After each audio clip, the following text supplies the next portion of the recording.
Сәлеметсіңдер ме, балалар? Бүгін бізде сауатташу оқу қызметі. Оқу қызметімізді бастамай тұрып, бір-бірімізге жылы лебіздерімізді білдірейік. Қайырлы таң, көк аспан, қайырлы таң, жер ана, қайырлы таң, достарым, сәлем, сәлем, сәлем. Тақырыбы е дыбысы және әрпімен танысамыз. Балалар, мен сендерге дыбыс айтамын. Қайталайықшы. Кәнеке, енді әндетіп созып айтып көрейік.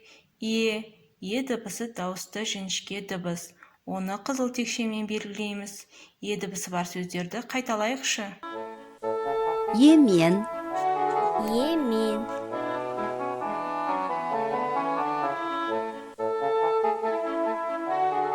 Есек. Егіз.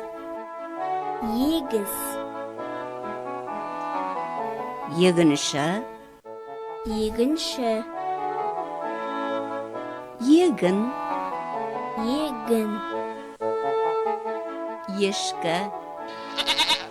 Дидактикалық ойын. Ме, мынау ме. Ақақ ұшады, ақ.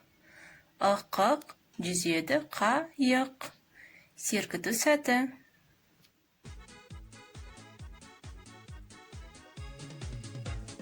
Тербедік жемісін, сезім бақтың, сыйластықтың алауын өзің жақтың.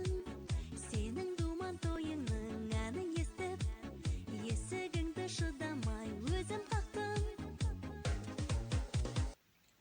Жарайсыңдар. Балалар, осы видеоға қарап, е әрпін жазамыз. Сау болыңдар.